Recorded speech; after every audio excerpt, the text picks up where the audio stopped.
Good evening ma'am. Okay, तो हमने last class में न्यूमेरिकल्स किए थे, राइट? ये था लास्ट हमारा न्यूमेरिकल कि अगर हमारे वन कॉर्नर पे हो और अगर हमारे in the centre of the cube हो तब हमारे पास ये फ्लक्स आती है।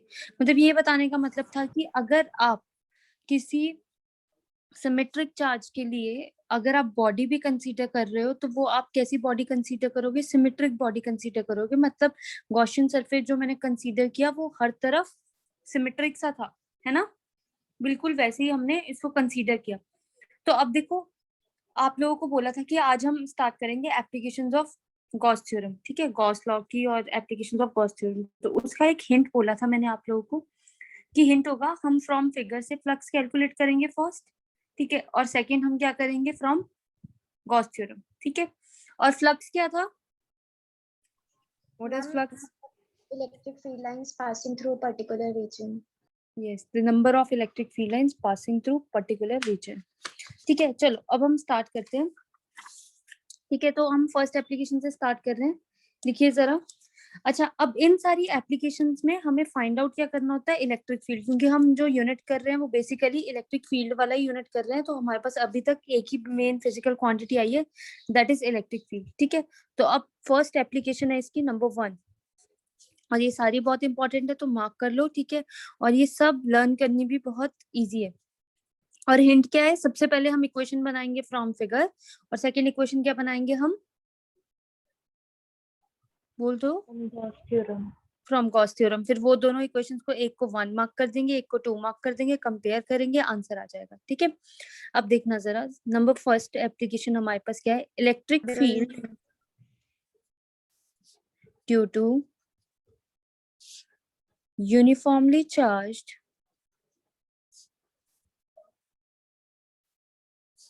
रॉड, वायर, रॉड कुछ भी आ सकता है, ठीक है, कंडक्टर, पर लॉन्ग कंडक्टर बोलेंगे वो फिर इस चीज के लिए, ठीक है। इन तीनों में से कुछ भी मेंशन कर सकते हैं वो। तो ठीक है, उन्होंने एक बात बोल दी कि आपको किससे लेना है? यूनिफॉर्मली चार्ज वायर और लॉन्ग कंडक्टर, कुछ भी आप कंसीडर करो, ठीक है। तो अब इसका मतलब कि सबसे पहले मैं डायग्राम बनाऊंगी, आप लोग डायग्राम पे ध्यान देना, ठीक है। ये ली मैंने वायर, रॉड, कुछ भी हो सकता है, ठीक है। अब इसके पास जो है लेंथ होगी वो होगी एल लेंथ, ठीक है। यूनिफॉर्मली चार्ज है तो मैं ऐसे कोई भी पॉजिटिव या नेगेटिव कोई भी आप चार्ज लेना चाहोगे तो आप चार्ज मार्क कर दो, ऐसे नीचे की तरफ आ जाएगा, ठीक है। अब नोटिस करना जरा, सपोज करते हैं this is our rod, wire, uniformly charge, जो भी हमने वो बॉडी या चीज ली है उसको, इसको कंसीडर करते हैं। अब यहाँ पे ध्यान से देखना, अब ये वायर है ना, तो अब सबसे पहले मैं इसका ये वाला पोर्शन देखूंगी जो आपको दिखाई दे रहा है, दिस टॉप। तो अगर आप इस टॉप वाले पोर्शन को नोटिस करो तो ये कैसा दिख रहा है? कैसा चार्ज दिख रहा है? ये आप लोगों के लिए कैसा चार्ज है? एनीवन? कैसा चार्ज है ये? Ma'am circular. Circular, that means point charge, मतलब एक तरफ पॉइंट चार्ज दिख रहा है ना आपको, राइट? तो अगर आप इस तरफ को देखोगे तो उसके लिए भी ये क्या दिखेगा? अदर साइड पॉइंट चार्ज, ठीक है।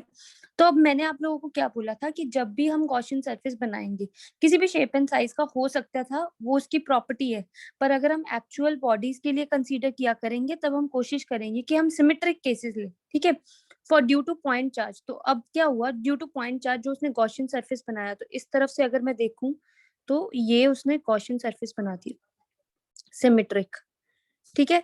सबको क्लियर है? S1 मार्क कर दिया मैंने इसको। और ध्यान रखना मैंने डॉटेड सा बनाया है, तो that means it is an imaginary quantity, ठीक है ना, ये तो हमें पता था ना, ठीक है। अब है इधर हमारे पास ये है S2, दूसरे वाले के लिए बना लेना। अब ये वाली चीज को कवर करना है, ये वाली जो बीच वाली चीज रहेगी, तो इसको कवर करने के लिए इसके अराउंड भी सिमेट्रिक बना दूं, तो इसके अराउंड भी सिमेट्रिक बना दिया। तो इसका मतलब कि आज से जब भी रॉड वगैरह आ जाएगा तो उसके लिए गॉसियन सरफेस कैसी शेप का होगा? सिलेंड्रिकल। वेरी नाइस, क्लियर हुआ सबको? तो इसका Yes, मतलब ma'am. ये जो सरफेस हुआ बीच वाला वो थर्ड सरफेस हो गया, ठीक है। अब पहले मैं थोड़ा सा कंसीडर वाली बातें लिख देती हूँ सो दैट फिर उसके बाद हमारे पास बाकी चीजें क्लियर हो जाए, ठीक है। अब इतना याद रखना कि हमें गिवन और क्या है, इसकी linear charge density lambda given होगी, ठीक है, क्योंकि लीनियर बॉडी है, लेंथ एल है इसके पास, ठीक है, तो लेंथ एल। अब मैं इसमें यहाँ पे कंसीडर करूंगी, consider a conductor, rod, solid body, कुछ भी बोलो, ठीक है, having length L and linear charge density lambda. We want to find electric field due to it, ठीक है। तो अब वही वाला जो मैंने हिंट आपको दिया था, अब वो उसको यूज करेंगे। अब मैं यहाँ पे हिंट में क्या बोलूंगी, फ्रॉम फिगर। सबसे पहला फ्रॉम फिगर मैं फ्लक्स फाइंड आउट करने वाली हूँ। अब फ्रॉम फिगर में फ्लक्स फाइंड आउट करूंगी तो वो क्या आएगी, टोटल फ्लक्स 5। पर यहाँ पे एक चीज हो गई, यहाँ पे 3 सर्फेसेस आ गए। अब 3 सर्फेसेस आ गए तो पहले सर्फेस S1 होगा, तो ये S1 है ना, तो इसके लिए छोटा सा ds लूंगी मैं, ठीक है। ये बाहर की तरफ ds वेक्टर ऑलवेज आउटवर्ड्स, है ना। फिर S2 सरफेस पे ds वेक्टर कंसीडर करूंगी, ds, और इधर भी जो ds वेक्टर होगा वो आउटवर्ड। किसी को इस चीज को समझने में प्रॉब्लम No, है? ma'am. प्रॉब्लम बताओ, एनीवन? क्लियर है ना सबको? Yes, yes. Yes ma'am. Very good. अब एक्चुअली S3 सरफेस आया तो उस पे भी मैं कैसे करूं, इसका तो इधर को हुआ आउटवर्ड, इसका हुआ इधर को आउटवर्ड, तो इसका क्या बनाओ, नीचे को, ऊपर को, नीचे को बनाना है, नीचे को बनाना है, ऊपर को बनाना है, ऊपर को। तो क्योंकि हम सिमेट्रिक बॉडी चल रहे हैं, थोड़ा अच्छा दिखाना है, तो इसलिए हम ऊपर की तरफ ही बनाते हैं, ठीक है। तो ऐसे ही मैंने एक यहाँ पे भी कंसीडर कर लिया ds छोटा सा, और इसका जो ds वेक्टर होगा वो बाहर की तरफ। अब तीनों पे बन गए, दैट इज वेरी क्लियर। पर एक बात बताओ, ये बॉडी है पॉजिटिवली चार्ज, तो इलेक्ट्रिक फील्ड इसकी वजह से कितना होगा? इलेक्ट्रिक फील्ड कितना होगा वो तो हमें कैलकुलेट करना है, डायरेक्शन तो बता सकते हो इस पॉजिटिव की वजह से। आउटवर्ड। तो आउटवर्ड कहाँ को बनाओ, इधर को आउटवर्ड, इधर को या ऊपर को? Yes. ऊपर की तरफ, ठीक है। तो जो मैं आउटवर्ड बना रही हूँ वो मैं बना रही हूँ इलेक्ट्रिक फील्ड इधर, ठीक है। This will be the electric field E, alright, ठीक है। अब इतना भी हम बोल देते हैं कि ये जो सिलेंडर बना था ना हमारा, गॉसियन, लेंथ L बन गई, वो तो गिवन थी, और रेडियस R हो गया, ठीक है। क्लियर? Is it clear? अब देखते हैं, अब आते हैं एक्चुअल जो हम सॉल्व करेंगे। अब ध्यान से देखना फ्रॉम फिगर। अब हमने तो क्या सीखा था कि जो फ्लक्स होती है वो क्या होती है, E डॉट ds, राइट। अब E डॉट ds लिखा मैंने पहला, तो मैं उसके पैर में लिखूंगी यहाँ पे सबस्क्रिप्ट S1 फर्स्ट सरफेस की वजह से, plus summation sorry integration E dot ds second surface की वजह से, then E dot ds third surface की वजह से। Is it clear with everyone? Yes, ma'am. ठीक है। अब मैं इन सबको ओपन करूंगी तो ध्यान से देखना, EDS यहाँ पे आएगा, है ना, बिल्कुल ओपन करूंगी, EDS S1 सरफेस की वजह से। कॉस का कितना एंगल आना चाहिए, ये E इधर है, DS इधर है, एक E इधर है और DS इधर है, तो ये कौन सा एंगल हुआ? 90 यस, वेरी गुड। तो इट इज 90 डिग्री, तो ये देंगे 90 डिग्री S1 सरफेस। चलो फिर अब S2 सरफेस की तरफ, तो ये कैसा देगा, 90 Cos 90. EDS cos 90, very good, ठीक है। And then S3, Cos 0. हाँ जी, S3, Ma'am, cos 0. M cos 0। Very nice. cos 0 कैसे, इन दोनों का सेम डायरेक्शन है, तो EDS cos 0। तो अगर आप देखो तो cos 90 कितना होता है, 0। cos 90 भी 0, इधर भी cos 90 0, तो ये पूरी टर्म्स खत्म हो गई। इसका मतलब जो टोटल फ्लक्स फाई है हमारे पास, वो सिर्फ कितनी रह गई हमारे पास। देखो इस चीज को याद रखना आप लोग, ये जो मैंने आपको हिंट दिया है, ये इस चीज को याद रखना कि फ्रॉम फिगर फ्लक्स निकालेंगे फ्रॉम गॉस थ्योरम। तो अभी हमें फर्स्ट इक्वेशन मिल गई है फ्रॉम फिगर वाली, ठीक है ना। क्लियर? तो फाई इज इक्वल टू सिर्फ सरफेस S3 की वजह से, दैट इज EDS cos 0। ठीक है, तो आगे लिखोगे आप, तो इसको अब S3 लिखने की जरूरत ही नहीं है, खाली एक ही रह गया EDS। E को बाहर निकाल लो तो phi is equal to E into DS। अब आओ जरा, DS कितना होगा इस बॉडी के लिए? DS कितना होगा? इंटीग्रेशन करनी है ना, तो छोटे से टुकड़े की थी, पूरा सरफेस एरिया कितना होगा सिलेंडर का? 4 pi RL. 4 pi r. 4 पाई RL वाले कौन है भाई? Ma'am, 2 pi RL. Yes, it will be 2 pi RL। ये लो, इक्वेशन 1 बन गई फ्रॉम फिगर से। ठीक है, अब लिखेंगे हम नाउ। किसी और का माइक ऑन है प्लीज? मेरी आवाज ना एको हो रही है, अगर किसी का माइक ऑन है तो वो प्लीज ऑफ कर दो। ठीक है, नाउ हमारे पास यहाँ पे कितना है? अब नाउ फ्रॉम गॉस थ्योरम, है ना, सेकंड केस यही था, गॉस थ्योरम या गॉसेस लॉ, जिसे भी लिखना है आप लिख लो। उस लॉ ने क्या बोला था? अच्छा, अब आई रियली वांट कि आप ये वाला स्टेप नहीं मिस करोगे, इसको परमानेंटली क्रैम कर लो, मतलब इसको ऐसे ही लिखना है। Phi is equal to 1 by epsilon naught times, right? यहाँ पे आप हमेशा वर्डिंग में लिखोगे पहली लाइन, बिल्कुल भी भागोगे नहीं कि हमें आता है हम फटाफट से ऐसे लिखेंगे, इस पार्ट को मिस कर देंगे। आप पूरा लिखोगे, charge enclosed In Gauss. Inside the Gaussian surface. ठीक है, ओके, तो phi is equal to 1 by epsilon naught. अच्छा, चार्ज तो नहीं दिया हुआ, चार्ज तो उन्होंने बोला ही नहीं, क्यों कहीं पे भी मेंशन नहीं किया, but they have given linear charge density. Yes, ma'am. तो क्या होती है linear charge density? Lambda is equal to charge upon Length. Length. तो इसका मतलब चार्ज कितना होगा? Charge Lambda. कितना होगा? Lambda into L. Charge lambda into L, तो मैं यहाँ पे मेंशन कर दूं, तो phi is equal to lambda into L by epsilon not. Second equation. अब मैंने क्या बोला था? कंपेयर करना है किसको? 1 और 2 को, है ना? यही बोला था। देखो, पहले आप फ्रॉम फिगर Yes, करोगे, ma'am. दूसरी बार from Gauss theorem.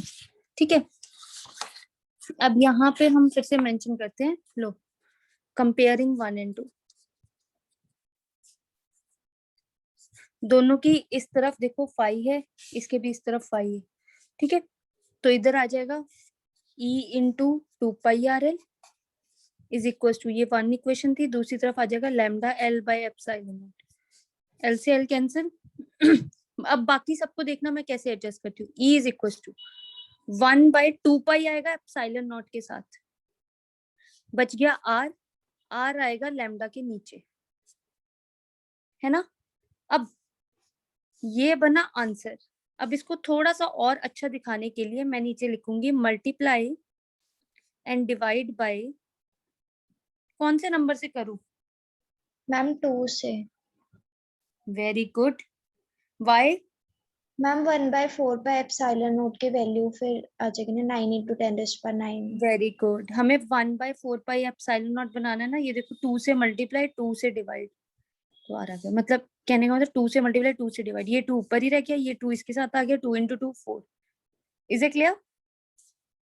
Yes, ma'am. तो this is our final relation. क्या फर्स्ट एप्लीकेशन आप सबको क्लियर हुई? Yes, ma'am. मैम, ये पेपर में डायरेक्ट यही पूछेंगे कि एप्लीकेशन बता दो?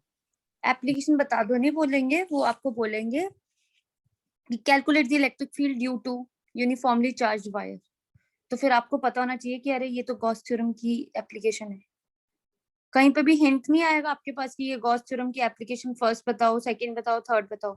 वो सिर्फ ये हेडिंग्स यूज करने वाले हैं। ओके। ठीक है, इज इट क्लियर? चलो आगे चलते हैं नेक्स्ट पे। अब सेकंड एप्लीकेशन है। अभी हमने थिन वायर वगैरह को कंसीडर किया, मतलब थिन रॉड, ठीक है, कंडक्टर, इसको कंसीडर किया। अच्छा, मेरा पॉइंट ये था कि आप सबको ये समझ आया कि कहने का मतलब क्या था, फ्रॉम फिगर से कैसे देखना है और फिर फ्रॉम गॉस थ्योरम से कैसे बनाना है। हाँ जी मैम। चलो नेक्स्ट पे चलते हैं।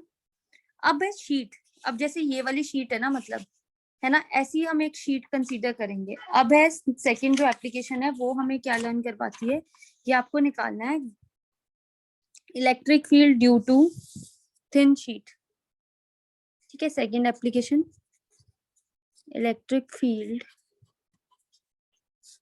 due to uniformly charged sheet. ठीक है, अब हम शीट कंसीडर करेंगे, ध्यान से समझना। ठीक है, इसकी वैसे सबसे फेमस जो एग्जाम में आती है वो आती है दो एप्लीकेशन, एक आती है थर्ड एप्लीकेशन, एक आती है फिफ्थ एप्लीकेशन। ठीक है, अब वो क्यों आती है, उनकी क्या ट्रिक्स है, उसको भी हम धीरे धीरे समझेंगे। ठीक है, अब यहाँ पे चलते हैं। सबसे पहले शीट बनाती हूँ।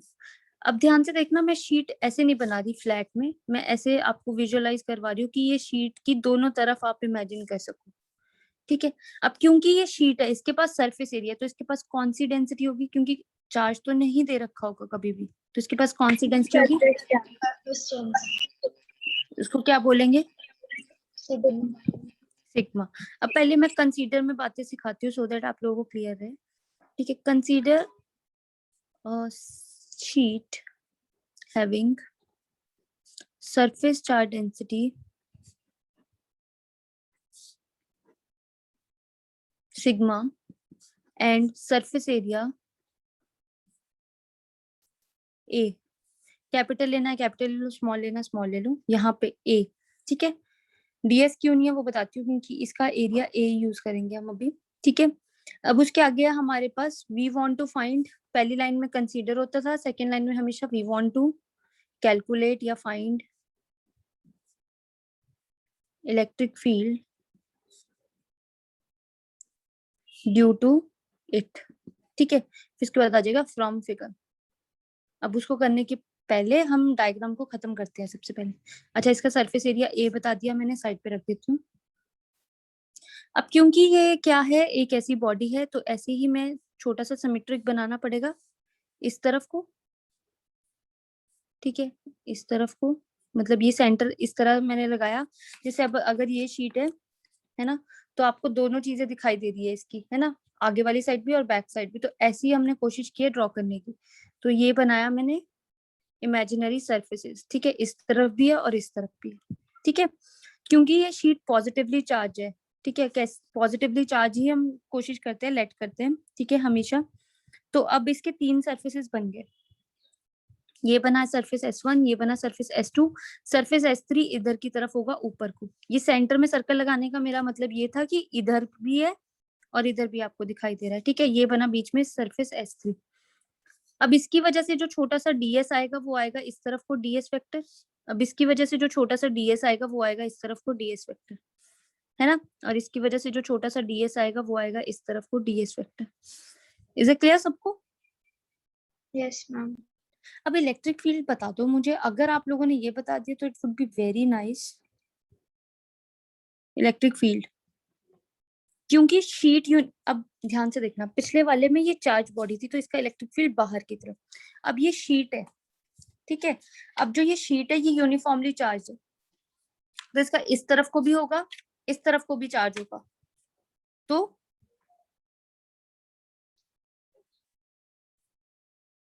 बता दो। तो देखो ना, ये वाली, ये देखो, ये वाला फेस भी अगर आप इमेजिन कर पा रहे हो, ये वाला फेस भी चार्ज है ना, पॉजिटिवली चार्ज है। तो ये अगर पूरा चेहरा पॉजिटिवली चार्ज है तो इलेक्ट्रिक फील्ड इस तरफ को होगा, बाहर की तरफ, यस मैम। है ना। अब अगर दूसरी तरफ वाला चेहरा देखूं मैं शीट का, तो वो भी चार्ज है, पॉजिटिवली चार्ज है, तो उसका भी जो क्या होगा इलेक्ट्रिक फील्ड, वो होगा इस तरफ। तो शीट की सबसे बड़ी क्वालिटी ये थी कि शीट दोनों तरफ इलेक्ट्रिक फील्ड शो करती है। ठीक है, is it clear with everyone? Yes ma'am.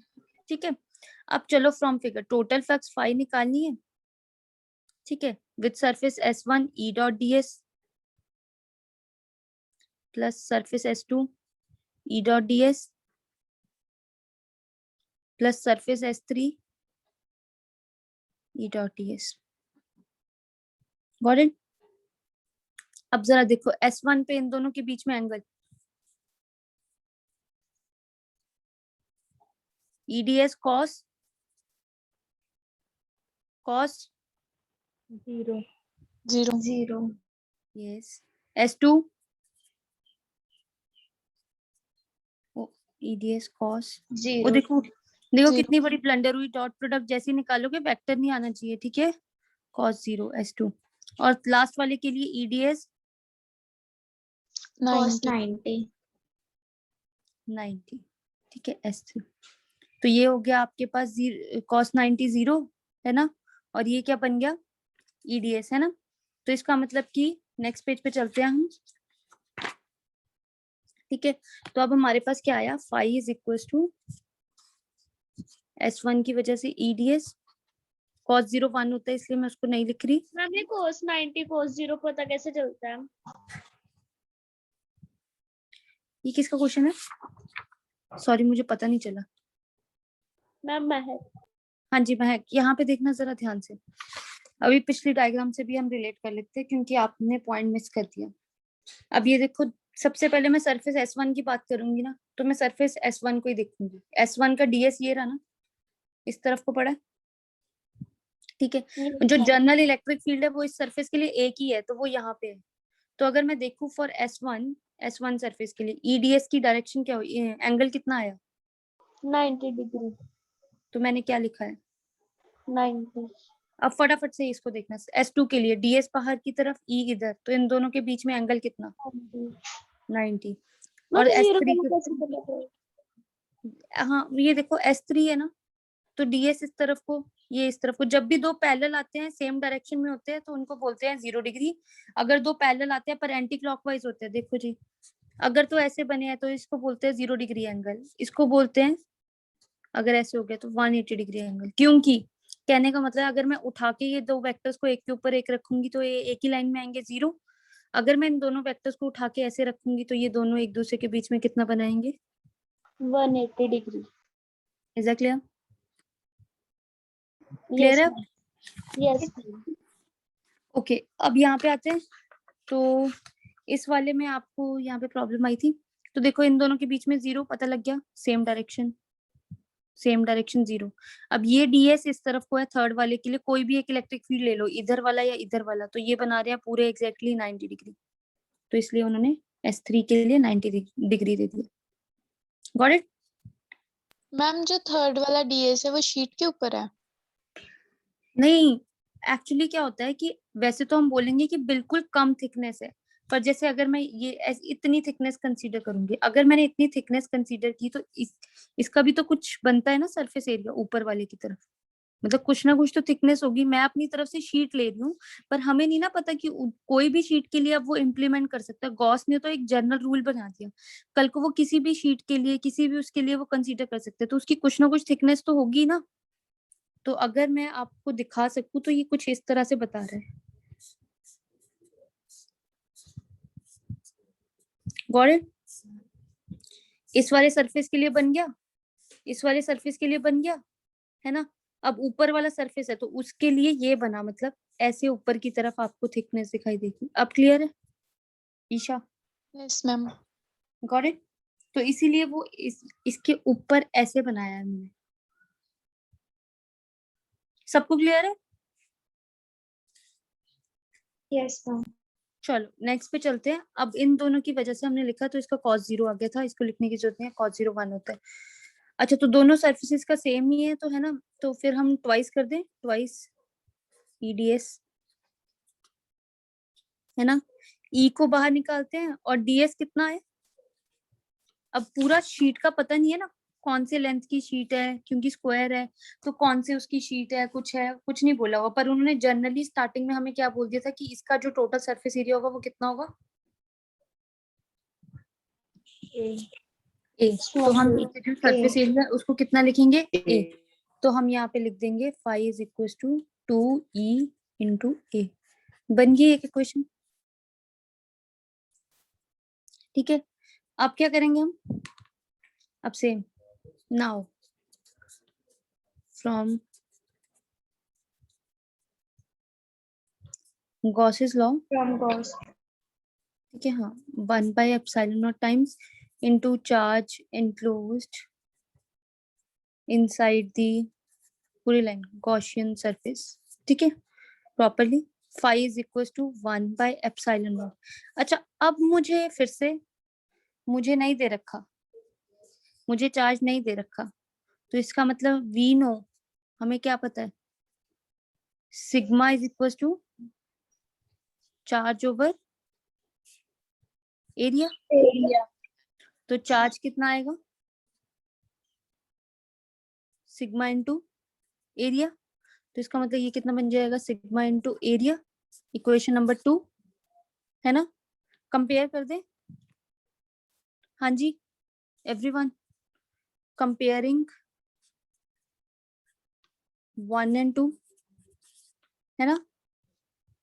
हम इन दोनों को कंपेयर करते हैं 1 and 2, तो देखो 2e into a 1 by epsilon naught sigma into a से a कैंसल। मुझे क्या चाहिए, मुझे तो सिर्फ इलेक्ट्रिक फील्ड चाहिए ना, my purpose is to calculate only electric field. तो इसका मतलब इलेक्ट्रिक फील्ड का जो फाइनल रिलेशन बनेगा वो कितना बनेगा, E is equal to sigma by 2, ठीक है। पर अब इसमें स्पेशल केस भी है, वो इनफैक्ट स्पेशल केस पिछले वाले में भी था, आई मिस्ड इट, क्या पिछले वाले में, यहाँ पे मैंने ये समझा दिया। देखो पिछले वाले का तो सिंपल सा स्पेशल केस है, नंबर 1 जो हम स्पेशल केस में मार्क करेंगे, if lambda increases electric field increases, ठीक है। Second, if R decreases electric field, अगर ये कम होगा सॉरी तो ये बढ़ जाएगा, ठीक है।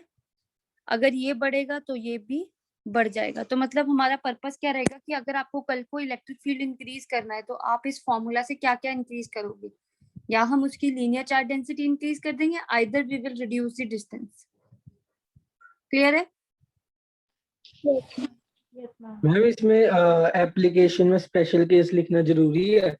एवरीवेयर जब भी आप फिजिक्स की डेरिवेशंस करते हो तो उनका देखने का पर्पस होता है सबसे पहले डायग्राम, देन आपने जो बीच में डेरिवेशन की है वो फॉर्मूला फाइनल, और 4th पॉइंट होता है उनका स्पेशल केस, ओके मैम। ठीक है। अब देखो स्पेशल केस हमारे पास यहाँ पे क्या है कि ये तो हमारे पास आ गया कि if sigma increases E increases, ठीक है। बाकी तो सारा कांस्टेंट है, 2 भी कांस्टेंट है, एप्सिलॉन नॉट भी कांस्टेंट है ना। एप्सिलॉन नॉट की कितनी वैल्यू थी, मैं भूल गई, तुम लोगों को याद होगा because you keep on revising, right. 8.85 into 10 to the power minus 12. Very good Chandanpreet. बाकी लोग भाई, बाकी सब, yes Nishu. 3.85 into 10 raised to power minus 12 Newton meters. Newton inverse metre inverse metre square inverse, ठीक है, कूलम स्क्वायर। मैं ये नहीं कहती कि चलो आप यूनिट्स को लर्न करो because on the spot you can derive, but at least आप लोगों को वैल्यू लर्न होनी चाहिए। तो इसका मतलब ये तो मुझे फॉर श्योर हो गया कि आप लोग लेक्चर्स नहीं देख रहे हो मुझे मेरे, स्क्रीन नहीं दिख रही। You are not revising screen. बाकी सबको विजिबल है। Yes ma'am. तो पलक फिर एक बार दोबारा से आप लॉग आउट करके लॉग इन करो, या फिर wait for few minutes, maybe it will come. Okay तो देखो यहाँ पे पर्पस क्या है, पलक हुआ अभी,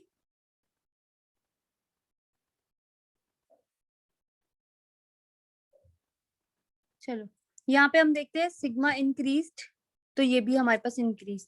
अब जो सेकंड स्पेशल केस है वो आपको क्रैम करना पड़ेगा, ठीक है, वो आपको रटना पड़ेगा, फिर हम उसको डिराइव करते हैं अगली एप्लीकेशन में, ठीक है। आप लिखोगे फॉर कंडक्टिंग शीट्स, ठीक है, E is equal to sigma over epsilon naught, ठीक है। कंडक्टिंग शीट्स का मतलब होता है अगर एक तरफ पॉजिटिव दूसरी तरफ नेगेटिव, ठीक है, ऐसी शीट आ जाए।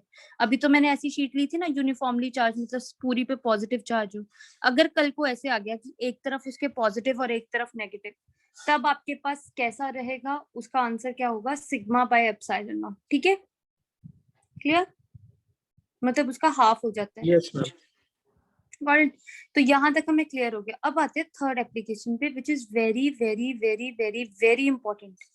मतलब मैंने इतनी बार वेरी लगा दिया कि इसका मतलब ये पक्का से टेस्ट एग्जाम पेपर हर जगह दिखाई दे सकती है। नहीं ऐसे दिखाई दी तो इस पे क्वेश्चन तो फॉर श्योर आएगा ही आएगा।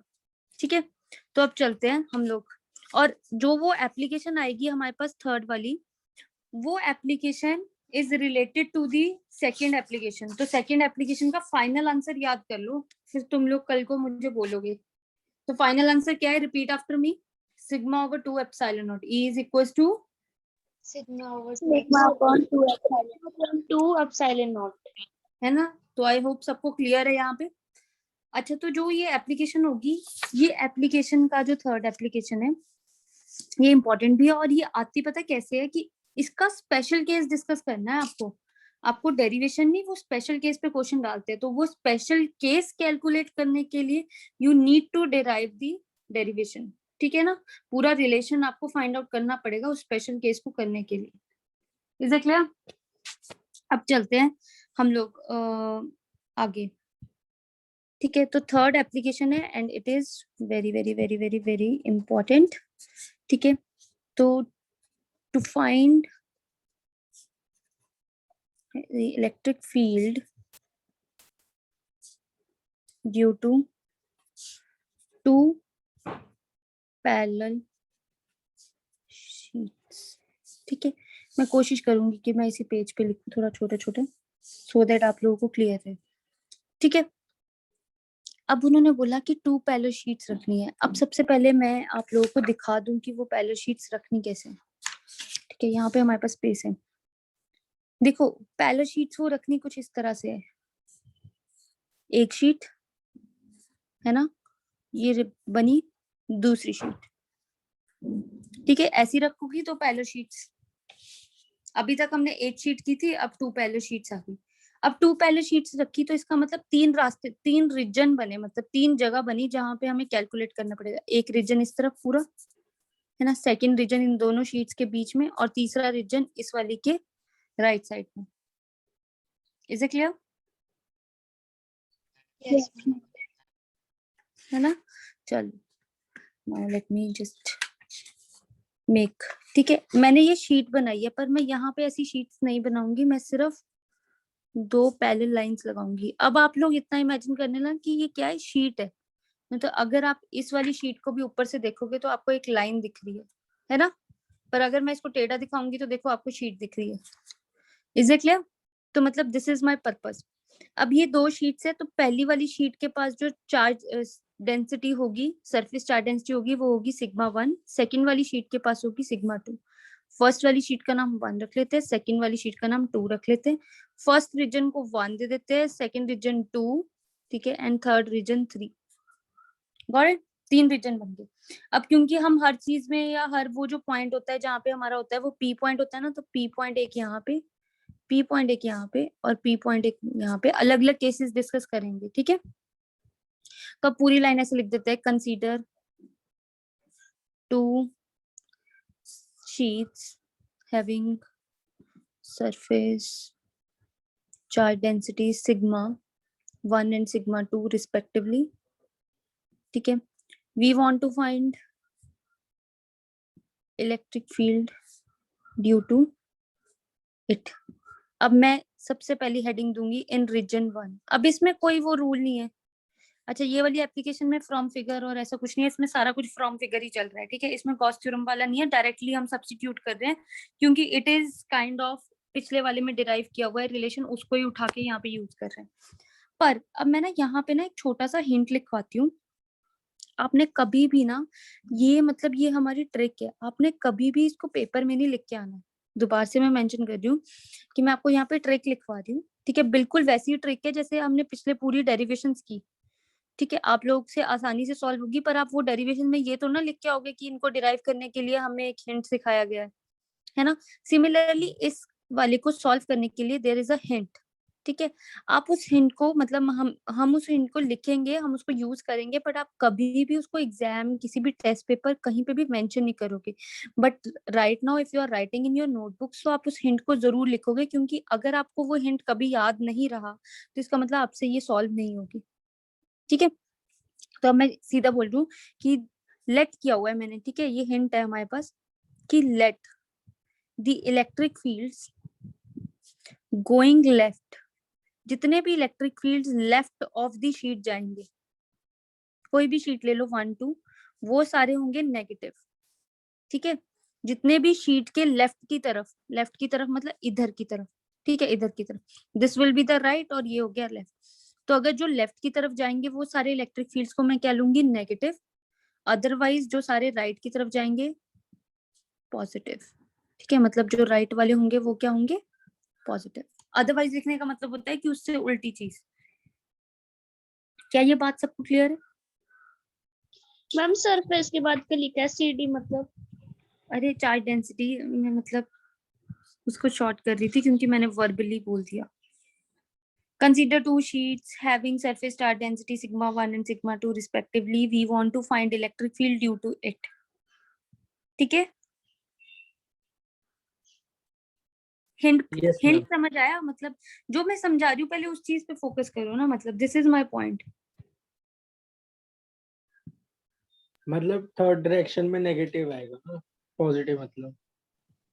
हाँ ठीक है, अभी देखना मतलब जो भी होगा अभी देखना कि होगा कैसे। खुद ही तुम बोलना शुरू कर दो कि सिर्फ मैं एक रीजन लिखूंगी, देखना बाकी तुम खुद ही बोलना शुरू कर दो। And this is very nice Aman की, अगर आपने पहले ही गेस कर दिया। ठीक है, अब देखना जरा, मैं पहले तो फर्स्ट वाले में तो पूरा पूरा आपको लिख के दिखाऊंगी कैसे होगा। अब मैं लिखूंगी electric field at point P due to sheet 1। अब ध्यान से देखना, मैं सिर्फ रीजन 1 की बात कर रही हूँ। मेरे लिए ये दोनों अभी right now they don't exist, तो मतलब इनको चाहे छुपा लो, ये मेरे लिए एग्जिस्ट नहीं करते हैं। ठीक है, मेरे लिए जो एग्जिस्ट करता है वो ये वाला एग्जिस्ट करता है। Is it clear? तो electric field at point P due to sheet 1 की वजह से हम देखते हैं, ठीक है, it will be E1, E1, ठीक है, ऐसे वाला 1। तो ये कितना होना चाहिए, क्योंकि ये फर्स्ट वाली शीट के कौन सी तरफ को है, कौन सी तरफ, वेरी नाइस, कौन सी तरफ को है, नेगेटिव तरफ को है ना, मतलब लेफ्ट तरफ को है। तो इसका मतलब E1 वाले की वजह से मैं लिखूंगी, अरे मेरे को पता तो है कि शीट की वजह से कितना आता है इलेक्ट्रिक फील्ड, तो मैं इसको लिख दूंगी माइनस सिग्मा 1, क्योंकि पहली शीट है, बाय 2 एप्सिलॉन नॉट, है ना। तो मैं इसको यहाँ पे भी लिखूंगी minus sigma 1 over 2 epsilon. Got it? अब ऐसे ही आप लोग मेरी हेल्प करो, electric field at point P due to sheet 2, ठीक है, E2 विल बी, फिर से वो सेकंड वाली जो ये है ना, सेकंड वाली शीट इससे लेफ्ट की तरफ है, सेकंड वाली शीट के वो लेफ्ट की तरफ है, तो इसका मतलब minus minus sigma 2 by 2 epsilon naught. Very nice, minus sigma 2 by 2 epsilon. अगर हम देखें तो अब जो रीजन 1 आया उसके पास 2 आ गए, तो हमें टोटल निकालना है, तो टोटल E1 के लिए will be E1 plus E2, ठीक है, सिंपली ऐड कर देंगे, सेम डायरेक्शन की तरफ है, कोई आपको रूल लगाने की जरूरत नहीं है, ठीक है, गॉट इट। तो अब यहाँ पे मैं सीधी वैल्यू सब्स्टिट्यूट कर रही हूँ, E1 इज इक्वल टू कितना था, minus sigma 1 by 2 epsilon naught plus इधर था minus sigma 2 by 2 epsilon naught. अगर आप देखो तो मैं इनको बाहर निकाल लूं, माइनस 2 एप्सिलॉन नॉट ब्रैकेट में sigma 1 plus sigma 2, minus sign मैंने बाहर निकाल लिया ना, क्योंकि वो दोनों में ही था, तो जो चीज दोनों में है उसको कॉमन निकाल ली। Got it? Is it clear? In region 2 देखते हैं, अब रीजन 2 में क्या हो रहा है। रीजन 2 में अब मैं डायरेक्टली लिखूंगी, मैं पूरी पूरी लाइन नहीं लिखूंगी, due to sheet 1 due to sheet 2।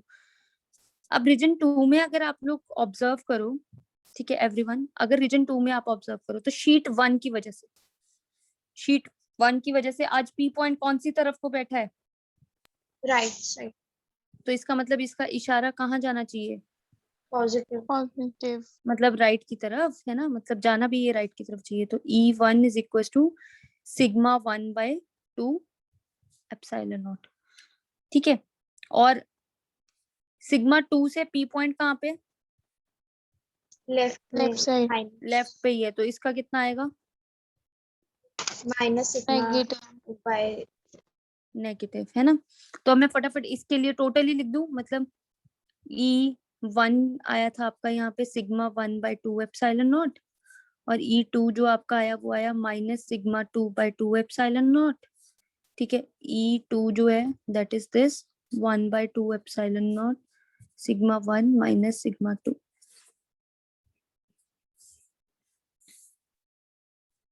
ठीक है, यस ठीक है, सबको क्लियर है, किसी को कोई मैम इशू? इवन पॉजिटिव है। इवन पॉजिटिव ना, नोटिस करो क्योंकि ये शीट 1 है तो मुझे तो P पॉइंट को देखना है ना। तो P पॉइंट ये रहा, तो P पॉइंट कौन सी, ये जो P पॉइंट है इसके ऊपर इलेक्ट्रिक फील्ड कौन सी तरफ को आया, उसकी शीट की राइट तरफ को आया। तो अगर राइट तरफ को आया तो वो कहाँ पे आएगा? पॉजिटिव। यही बोला ना कि अगर Okay. वो P पॉइंट लेफ्ट तरफ को है शीट के तब तो आप नेगेटिव लेना, अगर वो P पॉइंट राइट तरफ को है तो आपको हमेशा क्या लेने हैं? पॉजिटिव। ठीक है, अब थर्ड में देखते हैं। तो 1 की वजह से वो कौन सी तरफ को है? राइट साइड में पॉजिटिव, और Positive. सेकंड वाले की तरफ, सेकंड भी पॉजिटिव। तो दोनों को ऐसे मार्क कर दूं, E2 E1 पॉजिटिव, ये भी पॉजिटिव। तो मैं यहाँ पे लिख देती हूँ इन रीजन 3। इन रीजन 3 में हमारे पास है E1 is equals to sigma 1/2 epsilon naught, E2 will be sigma 2/2 epsilon naught। ठीक है, और फिर इन की वजह से जो 3 है 1/2 epsilon naught sigma 1 plus sigma 2 box. ठीक है, ये तीनों रिलेशंस क्लियर है आप लोगों को? Yes ma'am.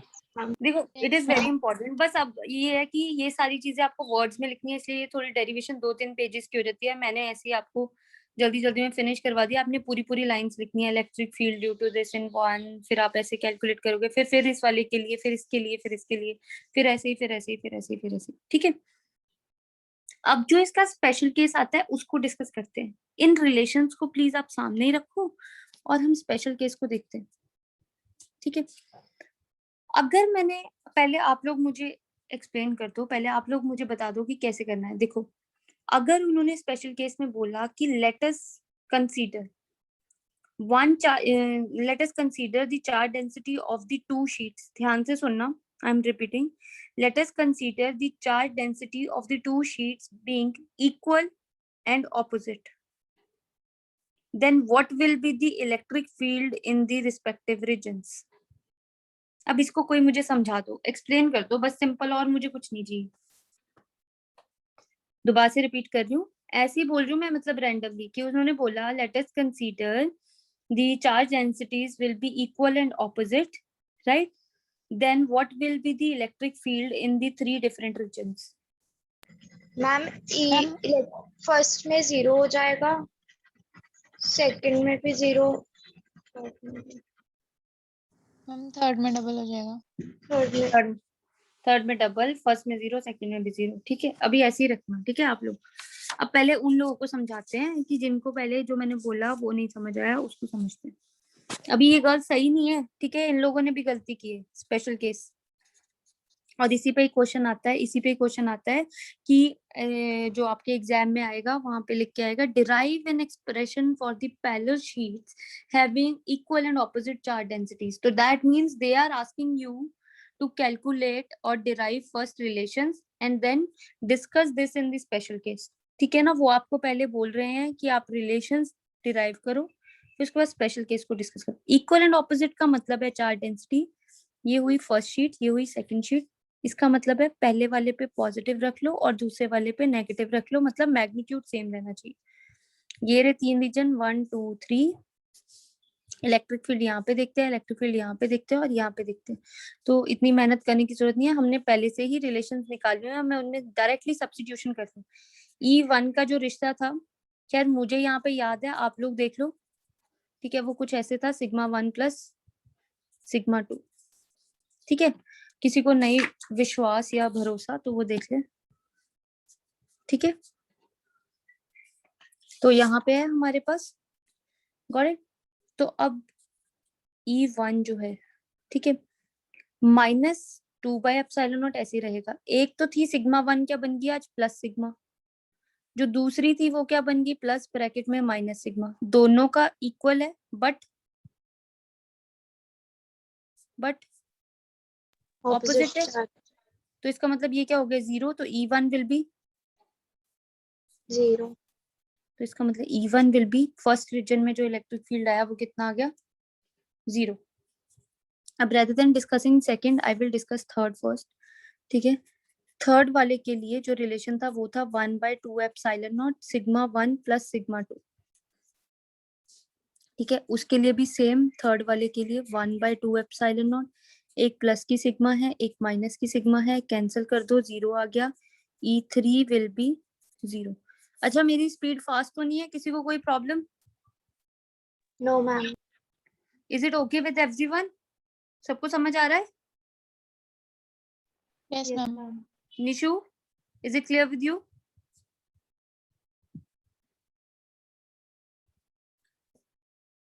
नेक्स्ट देखते हैं हम लोग सेकंड, ठीक है। सेकंड वाले रीजन में 1/2 एप्सिलॉन नॉट था, पर साथ में ही हमारे पास क्या था, सिग्मा 1 माइनस सिग्मा 2 था। तो उसको समझने के लिए मैं यहाँ पे क्या लिखूंगी, सिग्मा 1 माइनस सिग्मा 2, ठीक है। अच्छा सिग्मा 1 माइनस सिग्मा 2 है, तो सिग्मा 1 की जगह पे what I will substitute, 1/2 epsilon not खाली प्लस का सिग्मा, और दूसरे वाले की जगह पे माइनस का सिग्मा। तो ये क्या बन गए, 1/2 एप्सिलॉन नॉट इंटू 2 सिग्मा। तो 2 से 2 कैंसिल, तो ये क्या बन गया, E2 रीजन में कितना बन गया हमारे पास, सिग्मा बाय एप्सिलॉन। इसका मतलब ये भी 0 और ये बना सिग्मा बाय एप्सिलॉन नॉट। तो अगर आप लोगों को याद हो तो मैंने यहाँ पे स्पेशल केस लिखवाया था, है ना। तो यस अगर मैम। किसी बच्चे को डाउट है कि वो स्पेशल केस कैसे बना, तो उनके लिए बता दूं, ये देखो ऐसे बना। ये सिग्मा बाय एप्सिलॉन नॉट क्यों आया, क्योंकि कंडक्टिंग है, एक तरफ पॉजिटिव एक तरफ नेगेटिव, ठीक है। जब भी इक्वल एंड ऑपोजिट आएंगे तो शीट्स के बीच में ही रहेगा इलेक्ट्रिक फील्ड, बाहर आपको कोई भी इलेक्ट्रिक फील्ड नहीं मिलने वाला। Is it clear? Yes ma'am. Ma'am हाँ जी पूछो। मैम ये जो आपने ये थर्ड एप्लीकेशन में E1 E2 कैसे लेना है लेफ्ट साइड वाला समझ नहीं आ रहा है। क्या थर्ड एप्लीकेशन में आपने E1 E2 कैसे ले लिया मैंने? मैम ये सेकंड और थर्ड। अच्छा मैं इस चीज को दोबारा से रिपीट करती हूँ, ठीक है। अब ध्यान से सुनना, यहाँ पे मैंने क्या बोला था स्टार्टिंग में कि हमारे पास 2 शीट्स होंगी और 3 रीजन बन जाएंगे 2 शीट्स की वजह से, एक पहला एक दूसरा एक तीसरा, ये तो क्लियर है। Yes ma'am. अब यहाँ पे देखना, मैंने पहले ही हिंट दे दिया कि अगर आप लोगों को इलेक्ट्रिक फील्ड देखने हैं, तो अगर इलेक्ट्रिक फील्ड्स में जो P पॉइंट होगा उसकी बात कर रहे हैं, मतलब P पॉइंट अगर शीट के, अब मैं इमेजिन करती हूँ this pen will be a sheet, ठीक है। अब इसकी 2 साइड्स होगी, एक तो ये लेफ्ट और एक होगी ये राइट, ठीक है। अब P पॉइंट अगर तो इसकी लेफ्ट साइड पे पड़ा होगा तो मैं इस P पॉइंट को क्या लिखूंगी, नेगेटिव। अगर ये इसकी राइट साइड पे पड़ा होगा तब मैं जो इलेक्ट्रिक फील्ड लिखूंगी उस पे वो पॉजिटिव।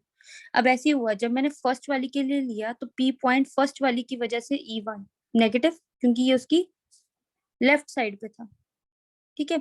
ऐसी दूसरी शीट को देखा तो उसके भी सिर्फ फर्स्ट रीजन को देखना है, दूसरी शीट की वजह से जो फर्स्ट रीजन बना वो भी उसके कहाँ पे, लेफ्ट साइड पे, तो that will also be negative, ठीक है।